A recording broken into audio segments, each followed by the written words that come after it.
Welcome to the Michigan Man Podcast on Wolverine Sports Radio, a member of the V-Sporto Network, and in partnership with SB Nation's Maize and Brew, for Wolverine fans from coast to coast. Go Blue and welcome to the show. I'm your host, Mike Fitzpatrick. It's only the first week of June, but it's back to work and school for the Michigan football team. This week, self-directed workouts and weight training get underway, and summer classes will be in session. The angel of the big house, Michigan beat writer Angelique Chengelis from the Detroit News, joins me in just a minute on our Game Day segment. First, a few news and notes to get us started. Michigan quarterback target Tyler Shugg has moved on to the finals of the Elite 11 competition, while commit Joe Milton failed to make the cut as one of the top signal callers in the competition. The finals will be held in Beaverton, Oregon from June 28th to July 3rd. Michigan will wear alternate uniforms for at least one game this season. Just which game has not been decided. It appears Nike will make that announcement in the coming weeks. Jim Harbaugh was part of the team that designed the uniforms. Wide receiver Grant Perry is back with the team. Perry's legal case, the initial reason for the suspension, remains unresolved. He has a jury trial scheduled for July 17th. With summer almost here, for most of us, it's time to kick back and enjoy the nice weather, but also start thinking about the start of training camp in late July and the start of the season. Preseason magazines are hitting the shelf, and the hype will grow week by week for the coming season. Angelique Chengelis joins us on the Game Day segment next to talk about Michigan softball, Rome, and share some of her thoughts on the coming season. Here on The Michigan Man on Wolverine Sports Radio, a member of the V-Sporto Network, and in partnership with SB Nation's Maize and Brew.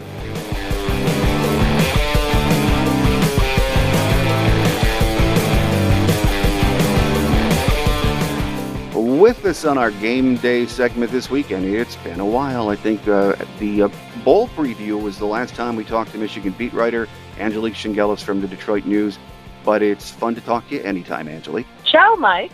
Hi, I'm still speaking my Italian. Yes, and we're going to talk about that in a couple of minutes. Usually, as I said, when we have Angelique on the phone, we are previewing a game or talking about spring practice. But here we are. It's really early June, so we'll talk some football and, of course, about the Rome trip. But I just wanted to back up a bit here on the spring schedule, Angelique, and talk about softball, something I know you follow Michigan softball and cover Michigan softball. What another good year it was for Coach Carol Hutchins and this very young team. It was. It really was. And, you think about the fact they lost a lot from last year's team, and Hutch doesn't like to even focus on that. Talk about Sierra Romero and Sierra Lawrence and that really terrific senior class. And, she's like, hey, we won a national championship without them. We've been to the World Series without them. And I think that was what she was trying to tell this team, to propel them into the season, and I think it helped. I mean, they pushed a lot of really good teams, and they just couldn't obviously get over that little hump toward the end, and the Big Ten tournament was a great disappointment for Hutch. I mean, with Michigan hosting the tournament, I think that one really hurt, and obviously the early exit from the NCAA tournament, but I think that they have really high hopes going forward, Mike. This year's sophomore class is very talented and very deep, and they're going to add some pitching, and I think it's good news going forward. But tough season, but you're right. I mean, not a disappointment, just a tough season. Well, you're right, Angelique. The good news is this was a very young team. I think there were 4 seniors on this year's team. Right, 4 seniors. Yeah, just about everyone back. Of course, All-American pitcher Megan Betza will be tough to replace, but Tara Blanco, a pretty darn good pitcher herself, is coming back. Softball fans don't follow recruiting like they do for football, basketball, and hockey, but there is another Megan coming into the pitching staff next year, Megan Bobian from Monroe St. Mary's Catholic Central, and I have to give her props because she's from my little grade school, St. Charles, down in Newport, Michigan, and she was offered by Carol Hutchins when she was an 8th grader at St. Charles in Newport. And she is... Can you imagine? I know. Well, that's when Carol offered Sierra Romero. She was also in the 8th grade when she got her offer. But this young lady that's coming in, Megan Bobian, which I think everyone, including Carol, assumes she's going to jump right into that rotation next year. She, last year during the Michigan High School state tournament, set all kinds of records. In the last two games, the semifinals, the state championship game, she pitched no hitters. So we expect her to step in. Of course, as we just mentioned, Megan Betza was such a great pitcher in her 4 years here. But the beat just goes on. It does, doesn't it? I mean, it's you talk about just reloading. It's not rebuilding. It really isn't for the Michigan softball program. It is just reloading. And yes, I mean, down year this year, lots of disappointment. But it's amazing all the stats you know. That was very impressive. I just think going forward, this team's going to be really good. And they're going to be very, I know it's cliche, but they're going to be very hungry. And I was just so impressed with the sophomores and talking to them before the NCAA tournament and how poised they are and how talented they are. And, I think that they probably took a lot from this experience and from the disappointment that they experienced for their seniors. Felt like they let them down. And, for Hutch, this doesn't happen very often. So, she needs to regroup too, and she will. And it's interesting to watch her coach because she has very unique views on how to deal with the parents and once these kids get to Michigan, they're hers, and she tries to explain that to the parents, like, okay, you need to step aside now, and she understands this is a different generation of young women coming into the program. I mean, she reads different books and understands that how to not deal with them, but how to communicate with them. And she stays fresh on all that stuff, and I really respect that because I think that's very important to understand is that, these aren't the same kind of kids coming in that were there 10, 12 years ago. It's just a different generation. I mean, we can sit there and talk about cell phones and all that stuff, but that has changed them. And, but she stays really current and she's got the benefit of having a very consistent staff as well. And that really helps her out a lot and helps this program maintain its consistency and being a top 25, top 10 program. And that's what it will be going forward. Oh, I think it's going to bounce right back next year. There's no question about it. And you just mentioned all of the changes she's facing as a coach right now. She's been around so long. She's seen so much in her days and has had to adjust the way she recruits, the way she coaches. And dealing with parents and players now, a whole different ball game. She still, to me, she and her staff, they still just do not. And I know we've talked about this before and I say it all the time. I don't think she gets enough credit for how excellent she has been and the elite program. It's one thing getting your program to elite status, but maintaining that is a whole nother story. Especially as a northern school. I mean, that is a big deal in softball and baseball. I mean, it's a big, you look at the tournament teams, I mean, there aren't that many from this part of the world in the NCAA tournament. They're all SEC teams. I mean, look, all those SEC teams that got in there. And, I think it's just impressive from that standpoint, too, geography and how she's able to go into California and snag really great players. And Michigan has an unbelievable reputation in the softball world. And it's because of Carol Hutchins and the success that she's had. But also, I mean, it's when you talk to her players from the past, I mean, I've told you this. I covered Pat Summitt at Tennessee, and it was the same thing. It was all this tough love that, there were times that Pat was so hard on them, and same with Hutch, but they all just adore her and what she taught them. And she's really produced some really very excellent women from this program and gone on to do really, really good things. And I think that's equally as important to her, and maybe more important than they got to win this, they got to do this. She really wants to make winning women. And talking to Kim Barnes-Arico, the Michigan basketball coach, I mean, she said she's learned so much from Hutch, just in terms of how to deal with players and how to shape a coaching staff, and how important it is for the women's athletics to have really strong women coaching them, and strong in character, not only in X's and O's. And I think her influence is really it's unbelievable. And I think the men's coaches respect her too. It's not just the couple of women's coaches. I think she's well respected, and like you said, Mike, I mean, you see it, and I think I know Lloyd Carr always saw it. I mean, he was a very big fan of Hutch and her program and how she led, and I'm sure Harbaugh respects it too, because she's in that mold. I mean, she's in that Bo Schembechler mode. She's tough, but she wants she wants to produce really, really strong women too. And she does such a wonderful job of it. So we are in good hands with Carol back next year, and it's going to be an exciting season again next year. But I just wanted to talk a little Michigan softball before we got to the main course, is always football. And talking about football, a lot of the national outlets, local fans that email me still want to talk about Italy. So it's still something that impressed so many people, Angelique, and even critics. Had to agree when that was over. That trip was about so much more than football, wasn't it? For me, it was about gelato. I saw that. But no, it really was. I mean, I think about it now, and I'm like, wow. I mean, it was an incredible experience for me to cover it. It was, I joke about the gelato, but it was a lot of work. They were all over the place, and getting around Italy was tough, and I'm not kidding you. I mean, for 4 straight days, I did not have a proper meal. I just didn't have time, and so I ate gelato. But that aside, it was really interesting to interact with the players. They were so enthralled by the experience, and I think that they appreciated it so much. I mean, you can see some of the tweets, even after some of these guys came back from their study abroad programs, and a lot of these guys went for 3 weeks and went to different countries and studied with students from the University of Michigan who weren't football players. They were students. And I think that's really, to me, that was my big takeaway is Harbaugh wanted to give these players a chance to be quote unquote normal students. And normal students go abroad. A lot of them do take internships opportunities. They aren't just in Ann Arbor lifting weights and conditioning. They are conditioning their minds and becoming more worldly.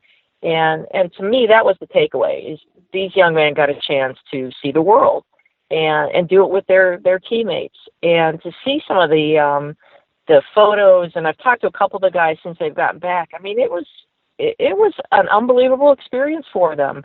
And but being in Rome was, Harbaugh was cognizant of the fact that we all spent money to go cover this event, and he was very accessible. He was very entertaining. I know you saw a lot of the videos that I posted, but it was just a win-win. I don't know how you'd find anything wrong with it. I think people misunderstood. I got a lot of tweets from people saying, "Oh, yeah, taxpayer money." No, it wasn't. It was a donor, and I imagine Michigan had to kick in some funds here and there for some of the things that they didn't expect, but it was a really important event for these guys, and they appreciated it. No one took it for granted, and everything was optional. I know that there was some criticism of Harbaugh taking the team to the Vatican. It's people don't want to be associated university with a religion, and that was optional. And if you didn't want to go, you didn't have to go.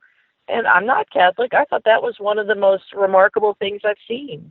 And being on top of St. Peter's and seeing the Pope was incredible. So I'm grateful that the Detroit News set me and so thought that it was important. And in the end, I just think the players really, really benefited and will continue to benefit from these kind of trips.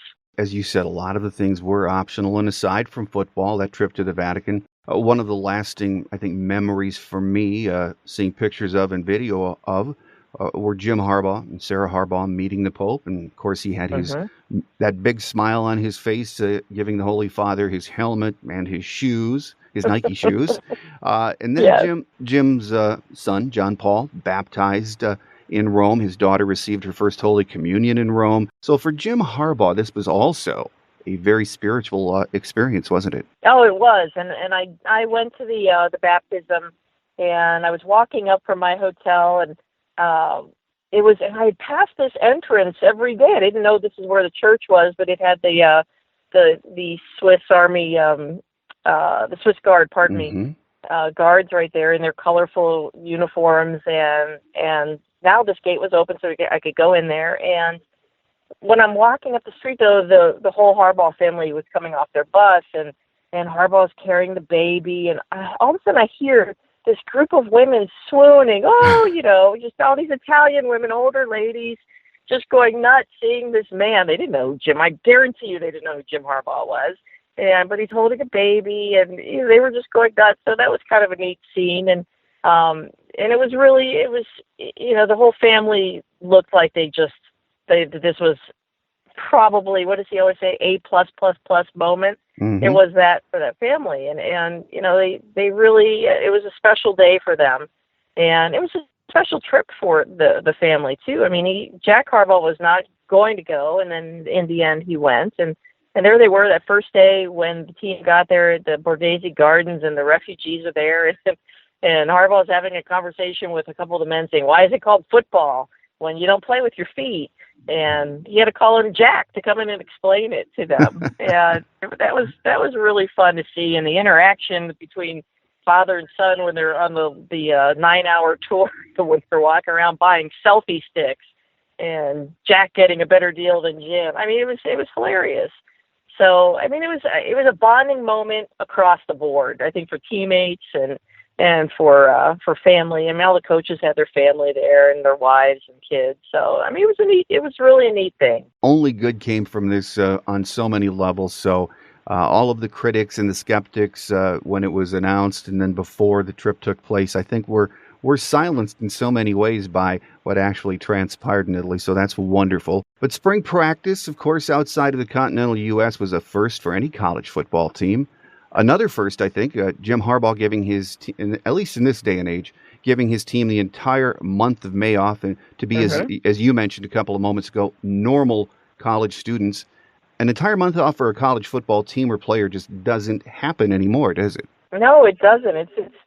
It's a little scary when you think about it. 'Cause I remember the days when they weren't there year round, and now it's such. I mean, I think we all know what college football is and how much money it produces and how important it is for guys to be there training all the time. But it's also important to take a break, and it's important to rest your mind, I think, from whatever it is you're doing year round, and that's why people take vacations.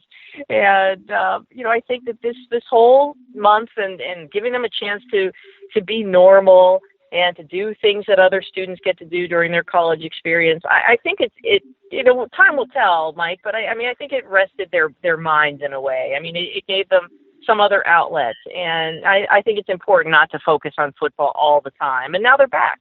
And now they are focused again on football, and I think it was refreshing. And the 3 practices in Rome, I remember Jordan Glasgow said, asking him what he thought his best moment was of the whole trip, and it was that last practice when they were at the stadium by the Olympic Stadium with all the statues rimming the marble stadium, and it was an incredible setting. And yeah, maybe, I don't know if they didn't look like they were as intensive practices that they probably had in Ann Arbor behind closed doors, but they looked like they were practicing pretty hard and looked like they were taking something from it, and knowing that they were going to get a break. And I think they all really, really appreciated that. I really do. And I guess we'll see if it pays off. I got to believe it will. With us here on our Game Day segment this week is Michigan beat writer Angelique Chengelis from the Detroit News. And as you mentioned, Angelique, summer's over. The team is back. Don't tell me that. Well, for them. For us, it's not. For them,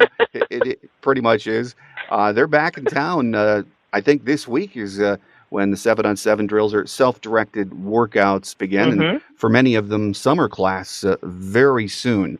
So, they are back to work for 2 months before camp opens in late July, aren't they? They are, and went to the satellite camp in Cleveland Friday night, and Harbaugh said that the freshmen will start trickling in once they're done with their graduations, and he said most of them are coming in like right away, but he said others are going to stay as long as they can with their families before they need to report, and he was okay with that too. But I think that they're going to have probably a pretty good number of them in Ann Arbor for that to get ready and to have their off-season workouts. And I think it's an important time for Wilton State and getting adjusted to the younger receivers, continue working on timing. And he described his outing at the spring game that everyone saw as not so great. And then he didn't have a great day that last practice in Rome, but I think it's a lot about timing for him right now with these guys, and that will start happening in the 7-on-7 drills. And it's going to be a younger team on so many levels, and it's important now to continue the bonding, but now to really start honing, and I think that's what they will do. And the good thing is that there's not that many satellite camp days this year. Well, it seems like Jim's getting in as many as he can, though. They're going to be He is. Getting back to the Wilton Spate thing you just mentioned, Hmm. you're right. We saw snapshots of Wilton in the spring game and then in Rome, and of course the fans jump all over what they've heard or what they think happened in spring, Hmm. knowing that most of what happened in spring practice was unseen by media and Right. fans. So we're not really sure how that whole competition for quarterback played out behind closed doors. We do know that Jim says his system is a meritocracy. Best players play. So are you still thinking heading into summer, Wilton's the guy, or could possibly be a competition right up until, the week or so before the game to who's going to take that first snap? I think Wilton's the guy, Mike. I mean, I think it's hard to. I mean, I think you have to value that year of experience he had, and I think Brandon Peters is extremely talented. And John O'Corn looked good in practices that we got to see in Italy and the spring game. But Peters is definitely a talent. I mean, he's so athletic, and he just looked so smooth in the footwork drills and that we saw in Rome. But I mean, Wilton's got a very good head on his shoulders, and he's a very smart guy. And I think he relishes being a leader. And I think that's an area that Brandon has to work on more. I mean, I know Harbaugh joked about him being louder. He isn't loud. I mean, he's not a loud guy. I think your quarterback needs to be able to be loud and communicate, and that's where I think he really needs to work on. But no, I mean, I think that they will push him, definitely push Wilton, but I can't see Wilton not being that sounds like a double negative, but I can't see Wilton not winning this job. Going into the Florida game in Texas, and I suspect he's going to hold on to this job. I mean, he has a year of experience. He was a large part of the reason why they won 10 games. And I know people will say, "Oh, but the Ohio State game." Well, he played hurt. He played hurt that last game, and and they still played pretty well. So I think it'd be hard to take that job away from him. No, I absolutely agree with you. He seems to be a leader. I know I've heard from several people that say they would not be surprised if Wilton is elected by his teammates as one of the captains. Oh, I agree. I mean, I think you got to look at it as, wow, they're going to have really a couple pretty good backups. I mean, I think last year we didn't know that much about John O'Corn. I think everybody was expecting him to be really good because he was starter at Houston, and he didn't have a great outing against Indiana. And I'm not saying John O'Corn's not a good backup. I just, when he had his chance, it was tough. And I think that now they probably feel more comfortable with Peters and with O'Corn. And you're right about Wilton.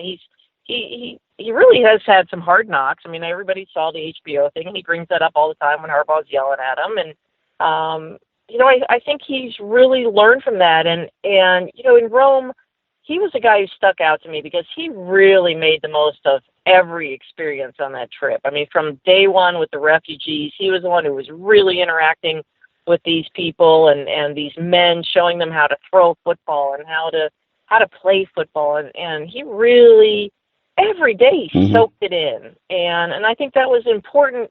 It was an important thing for Wilton with his teammates because he was soaking it in with all his teammates. I mean, he was with everybody. He was with defensive players. He was with offensive players. He was all over the place. And I think that's important for a locker room. And when your leader is capable of blending, with any group. And I saw Wilton do that. And, obviously I wasn't with them all the time, but that was my observation at the different outings. And I can't say what he did at paintball. I didn't watch him carefully in paintball. I think his team got eliminated early. But, I talked to Shane Morris a couple of weeks ago when he's up at Central Michigan now, and he was talking about the playbook, Mike, and how it's easier for him at Central Michigan because the playbook at Michigan, he said, was so dense, and you really had input from three coaches. You had Harbaugh's plays, you had Drevno's, and at times you had Fish, and now I would suspect Pep Hamilton's brought in a lot of new aspects to this offense. And, I think that's a lot on the plate of a quarterback and certainly the other position groups too. But, for a quarterback to have to absorb that playbook, I think that's also an advantage for Wilton that he's already had 2 years of this. And now he's learning Pep Hamilton too. It's not just timing with the receivers. It's learning learning about Pep and interacting with Pep, and he said that Rome trip went a long, long way toward developing the relationship, and that'll be important going forward for him too. Well, there's a lot of work to do in the summer. Of course, the 2 months of team drills or 7-on-7s. A lot of bonding goes on there. And as you mentioned, Wilton really needs that time to work with his young receivers. So, observations from spring football when you look at the offense and defense, I've almost given up on doing those, Angelique, because you really, I don't know how you do that. There's really not really a way to come away from spring ball anymore and say, right. Yeah, I have a pretty good idea where the offense is and where the defense is. You don't know until they kick it off on September 2nd. You're absolutely right. I mean, it's the same thing as sort of my approach with recruiting. Okay, when they get here, then I'll start really thinking about how good they're going to be, because you don't know. You've seen them in high school, and now you're right with spring. You've seen bits and pieces of spring ball, and they're trying things in spring ball. That's what the purpose of this practice in part is to even explore a different position. You're moving a guy to a different position.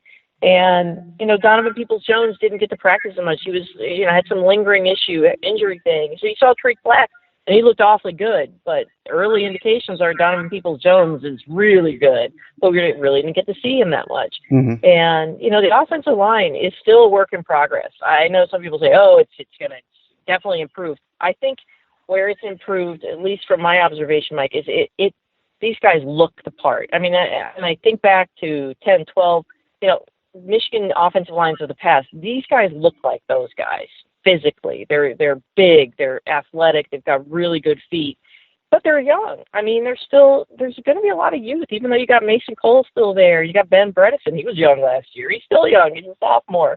But, I think it's going to take time. I do think people are going to have to be patient with this offensive line.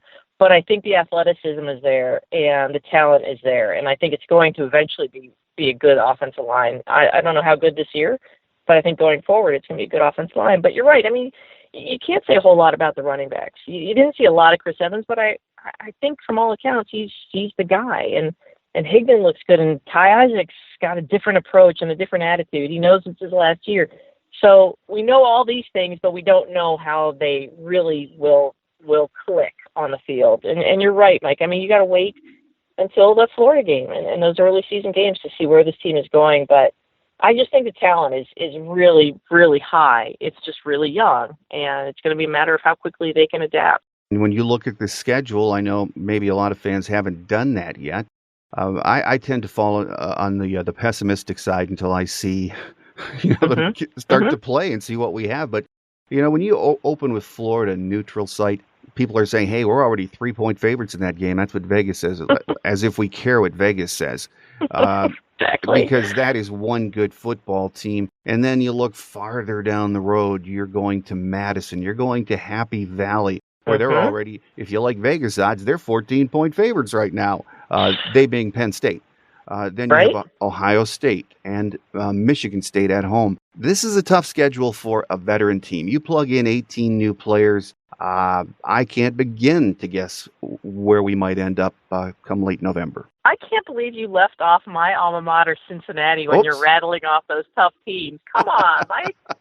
No, I'm kidding. I mean, yes, that's their home opener, but I don't see that one as a threat. But they do have Luke Fickell, who coached at Ohio State, who has a blueprint for how to play Michigan, just doesn't have the talent at Cincinnati. But you're right. I mean, I hear everybody else saying, oh, this is a schedule that sets up well for them. Well, it's a tough schedule. I mean, for all the reasons you just said. And, I would suspect the Penn State whiteout game will be a night game. That is a really tough place to play.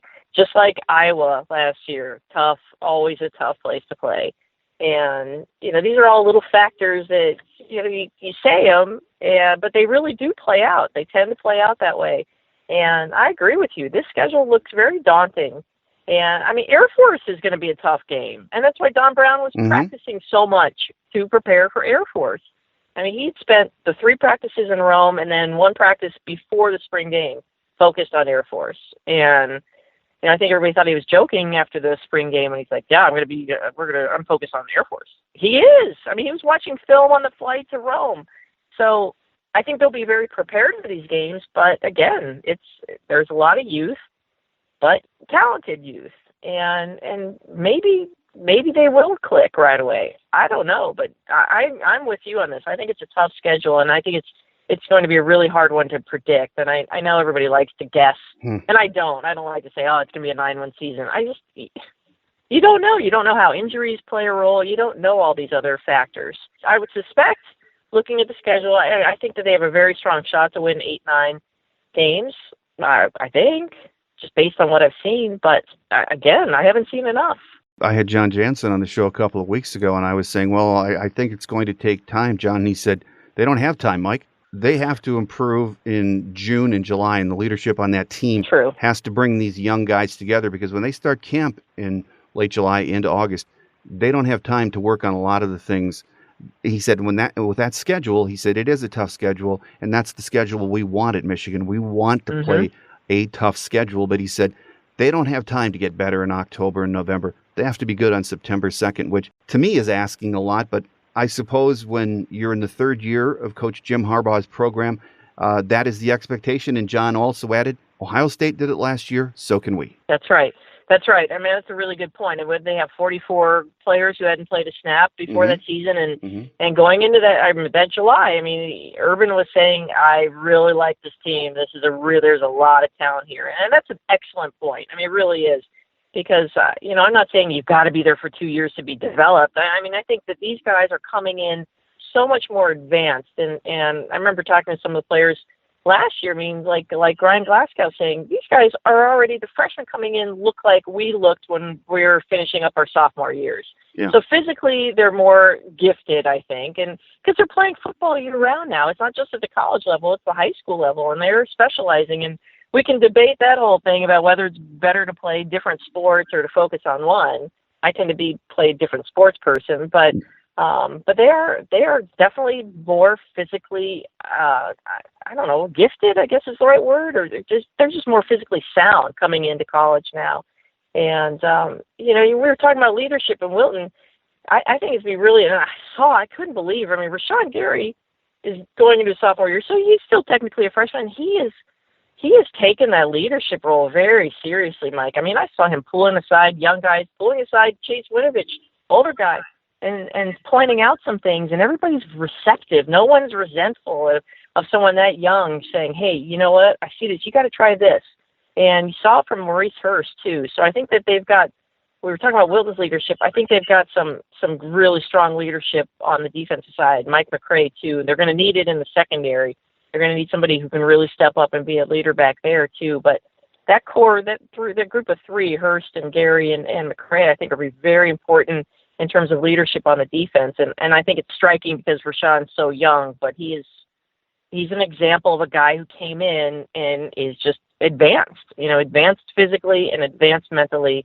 And I think that's the kind of guy that Harbaugh's trying to bring in. And you mentioned Ohio State. I'm sure that's the kind of guy that, they're killing it in recruiting, and those are the kind of guys they want at these schools. Well, you are right about that. And of course, as we just mentioned, they have June and July to keep on being leaders and bring these young guys along. So we'll see what happens. That's where I am right now. We'll wait and see what happens in September. But speaking of September, Angelique, you and I have talked about how we do not like 3:30 kickoffs, at least a steady diet, which it seemed like we got last year at home. I was pleasantly surprised when the TV schedule came out last week that there were quite a few noon start games. The fact, though, that the kick times were announced in June, that surprised me because I'm used to getting my tickets and it says TBA. That's all I see is TBA. Right. What's changed with the networks that the start times are being announced for a lot of the games this early? Was it 5 or 6 games have already been announced? Yeah, that is a pretty good portion. And I really think with Penn State saying it's a whiteout, I know it's not always a night game, but I really think that one's going to be a night game. So in my mind, I've got that one set too. But yeah, and I've got to tell you, when I talked to a friend of mine at ESPN, when he said, hey, the Florida game's going to be 3:30, that was one time I threw my arms up in the air. I'm like, yes, because I did not want it to be a 7 or 8 o'clock game. So that one I was kind of happy about. But you're right. There are quite a few noon games, and Cincinnati being one of them, and Indiana on the road. And I think Purdue is going to be a 3 or 4 o'clock game. But, yeah, I think talking to them, I was talking to one of the vice president of college football program at ESPN, and with the Fox deal, they wanted to make it clear that yes, Fox just is going to take Michigan, Ohio State. That's, they got their first pick, and they were sorry to lose that game, but they're going to have a ton of really good matchups, including a lot of really big Michigan matchups. And they think that they're going to get the Michigan State game, but had no idea on time for that one yet. But I think that now that he said that they got these games, they picked these games early, and now I think the window is 10 to 14 days out from the other games. So I think that we're actually going to maybe see some of these game times picked a little earlier than we have in the past. And they were saying it's a very complex process, but they basically alternate and throw BTN in there too. I think that there's some games that are pretty obviously going to the Big Ten Network that Fox and ABC, ESPN will pass on.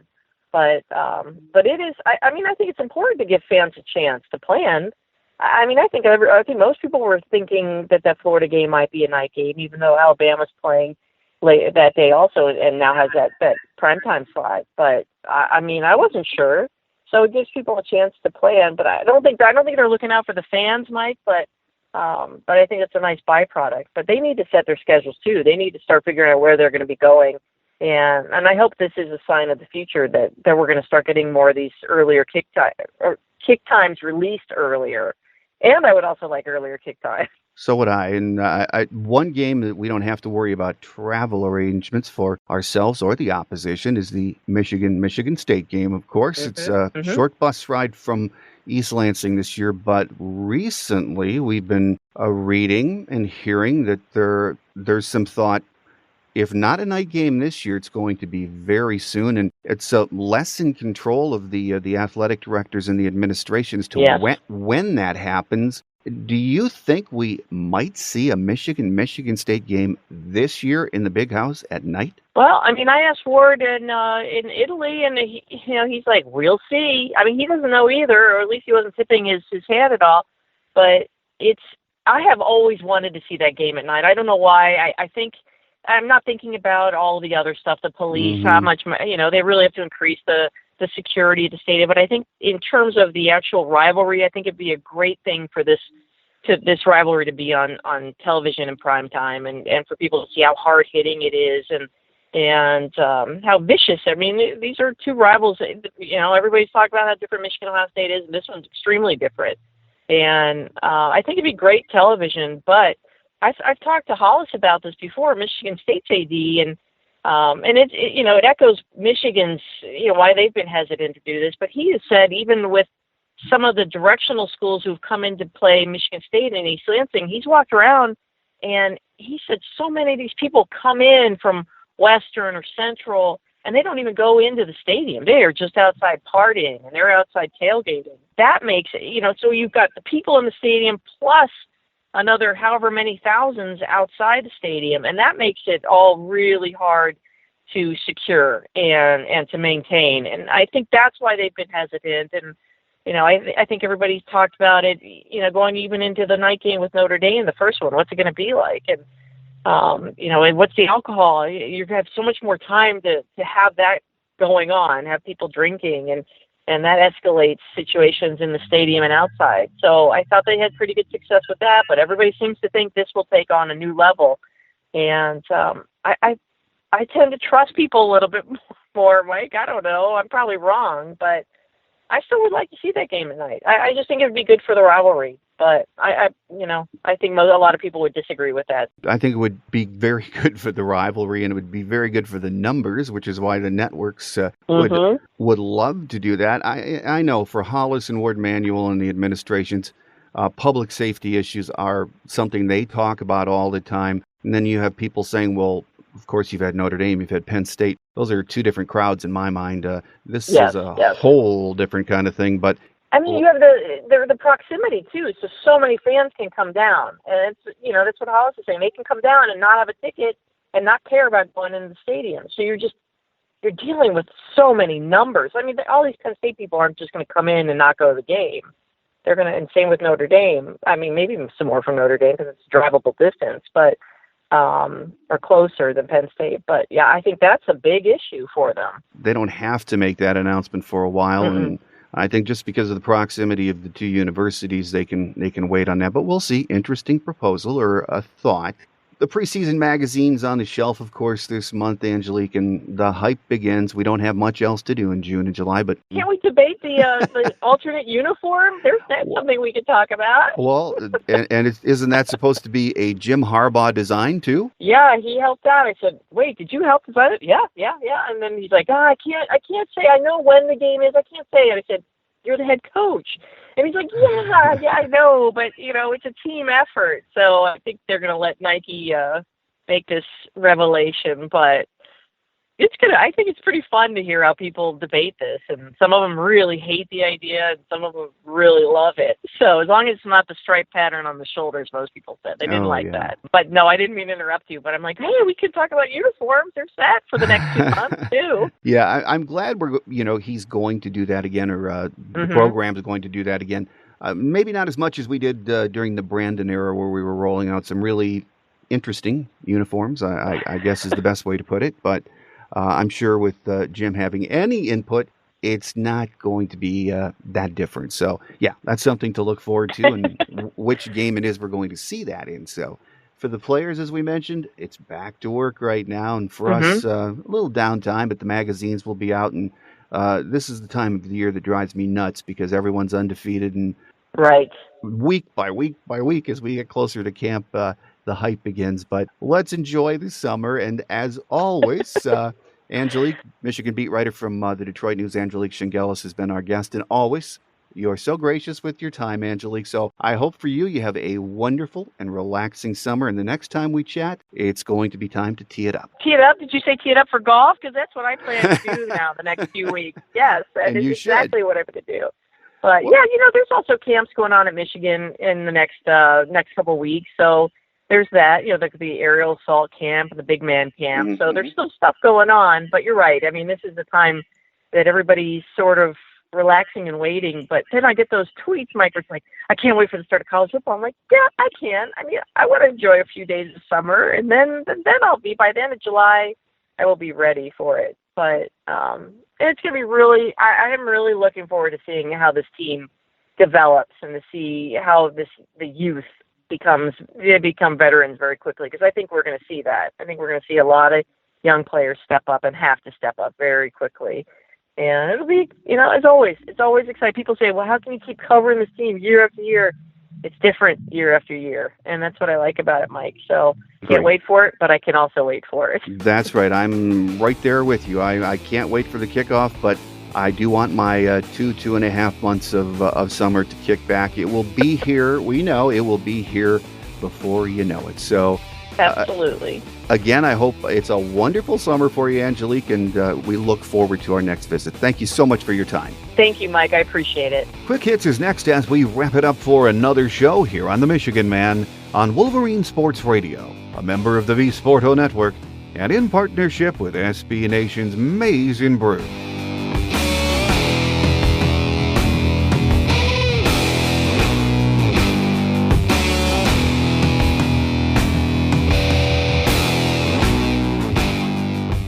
On Quick Hits today, June will be a busy month of satellite camp visits for Jim Harbaugh and his staff. Not even close to last summer's wild schedule, though. The staff will continue its tour throughout a 10-day period this month, which includes the Michigan-sponsored quarterback and big man camps. Michigan's 2018 recruiting class of 10 commits is ranked number 10 heading into the busy camping season. That according to 24/7 Sports. 3 other Big Ten teams are in the top 10. Penn State sits at number 2, Ohio State number 3, and Nebraska is at number 8. Steve Lorenz from 24/7 Sports will be with us later this month for our June recruiting update. Thanks again to our guests this week, Michigan beat writer Angelique Chengelis from the Detroit News. Again, Steve Lorenz from 24/7 Sports will be with us on our next scheduled show on June 21st, and we'll catch up on what's happening with the class of 2018. We also hope to have a Michigan Man Extra for you this month, and we'll let you know via Twitter and Facebook when that is ready to air. Remember, our free show app is available from Google Play and the iTunes Store. You can now hear us on iHeartRadio, Stitcher, TuneIn Radio, and Wolverine Sports Radio. Please tell your friends about the show, and if you get us from iTunes, take a minute to rate or comment on the program. Thank you in advance. That will do it for today. Have a great Wolverine week, everyone. I'm your host, Mike Fitzpatrick. Until next time, take care, and as always, go blue.